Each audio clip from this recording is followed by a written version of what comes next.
So, what's going on, everybody? Welcome back to the channel. Today I was in the mood to just do a little bit of a rambling video.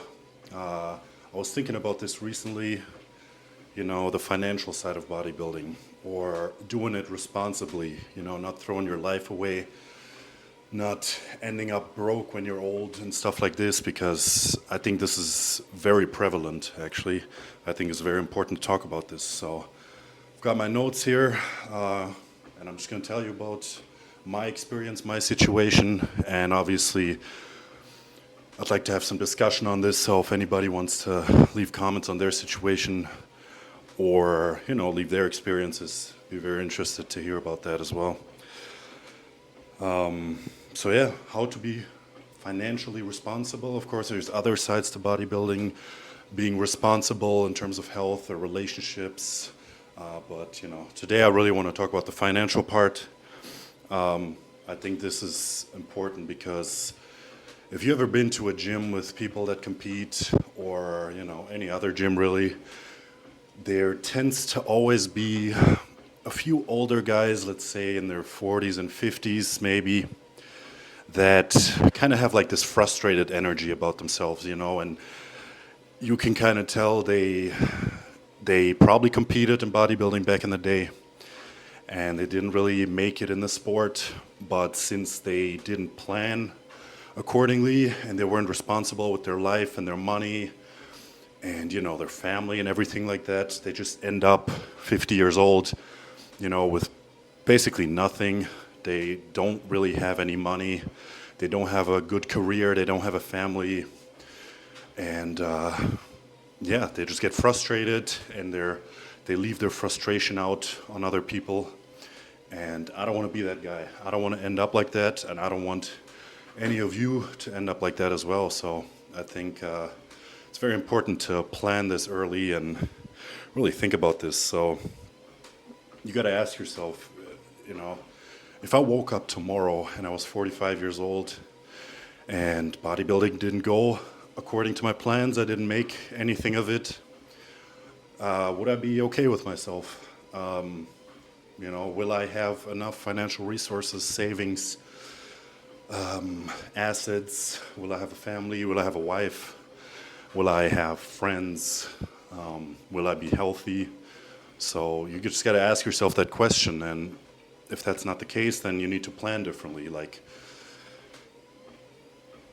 just act responsibly, basically. To my situation, why do I feel like I can talk about this?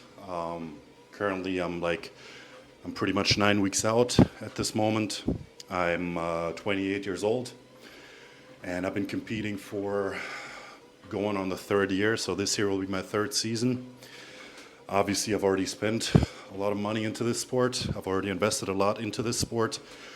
And I've been in various financial situations, not just because of bodybuilding, but just in general.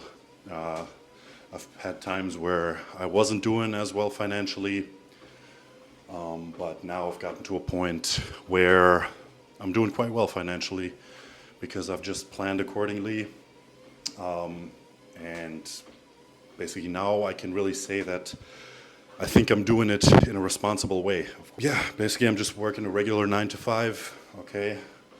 I'm not this crazy influencer, I don't have this flashy lifestyle, I just work a regular 9 to 5 in an office. Luckily making decent money as of now. But yeah, I'm working a 9 to 5, I'm trying to fit my bodybuilding lifestyle into it. I'm trying to fit, family obligations, not girlfriends, just one, but into it. And yeah, I think people tend to underestimate what comes with this sport, especially somebody that has never done it. I think they really underestimate the costs, the psyche, like the mental side of it, how it can affect you mentally, how it can affect you financially, and just your whole private life in general, and your health, obviously. Everybody knows about that. So, like I said, everything needs to be planned out. Financials, the whole timeline of the thing, how long do I want to be competing for, what do I need for that? And I'm just going to break down the costs. So we're going to go into the costs of what bodybuilding, advanced, enhanced bodybuilding costs, and give you the breakdown at the end. So obviously the first source of cost is the food. So the food is the most expensive out of all, for sure. Protein in any shape or form is very expensive. So basically meat.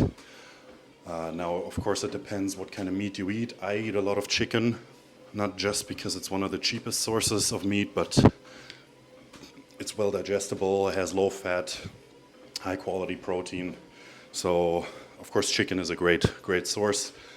But, you know, you got your beef, you have eggs, you can substitute with some dairy that makes it cheaper.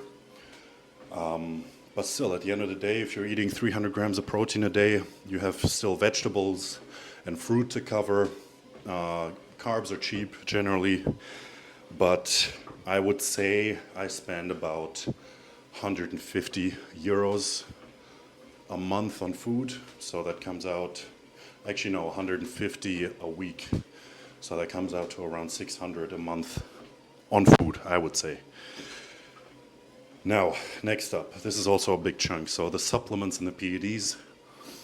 So for supplements, pretty much just the basic stuff, okay? So like whey protein, vitamin C, vitamin D, zinc, magnesium, omega-3, all these things that are kind of also, from a health perspective, keeping you safe and just making sure your body is running smoothly and healthily. So I think it's very important to take these things. These are not super expensive, I would say. You probably, now if you take a lot of whey protein, that'll bump up the cost significantly, but I would say you probably spend 150 a month on that. Me personally, I have a supplement sponsor, so I get all my supplements for free, unless I need to buy more, but usually I'm pretty well covered by that. It's a drop in the ocean, to be honest, but I'll take it. You know, it helps, obviously. Now, of course, the PED side is really dependent on the phase. If you're cruising or like in a health phase, it'll be, 30 euros a month, something like that. But that can go up all the way, I would say. Like, if you're in prep, you're like in the last 8 weeks of prep or so, the PED cost can probably go up to 400 euros a month, something like that, I would say. So that's obviously significant. And also you gotta consider, the health management side of it. So if you're running blood tests, which you should do your blood work regularly. So, a panel of blood work with like the relevant markers is around 200 euros, I would say.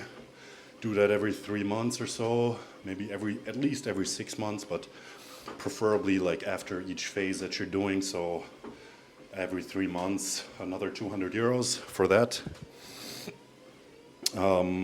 Gym membership, obviously, I pay 70 euros.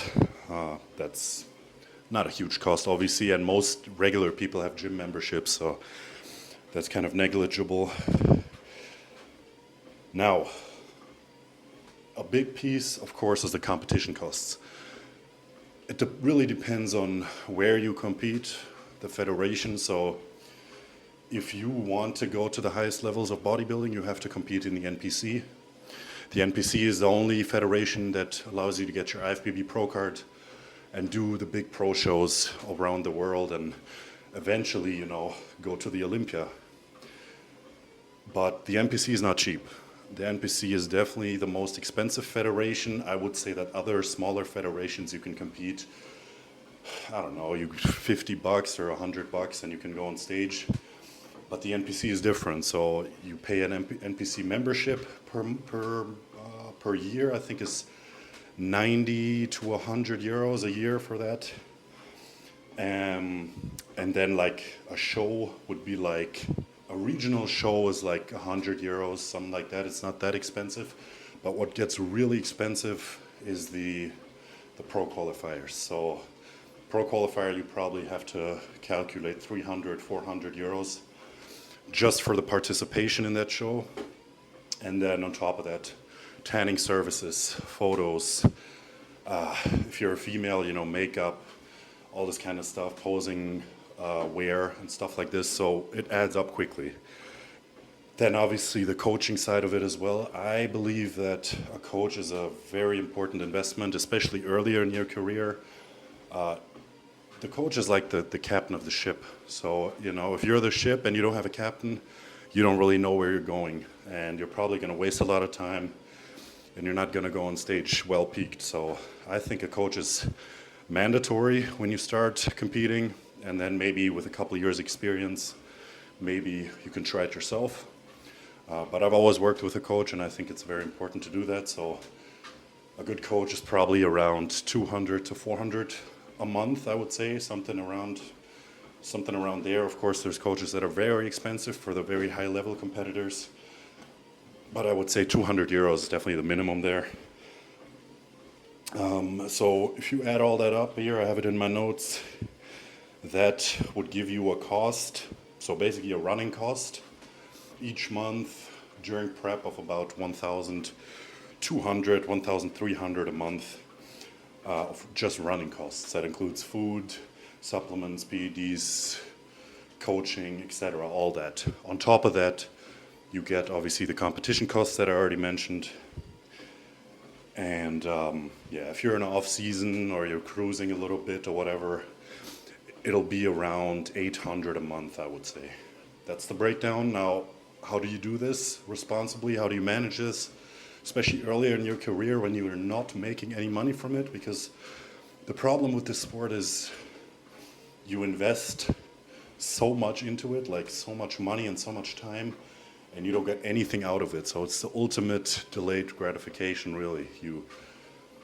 Most people do not turn pro in their first season and all this, all these kind of crazy stories. Most people compete for 5 years, and then eventually, they might blow up and start making some money from it. But in those 5 years, you have to invest a lot of time, a lot of money. So how do you do that?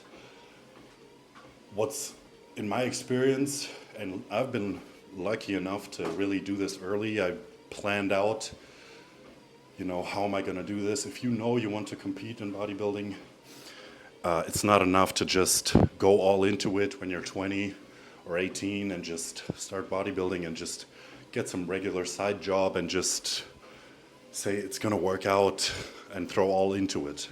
I know there's a lot of success stories that work like that, where somebody's just crazy and throws it all in, goes all in, all or nothing, and they end up making it.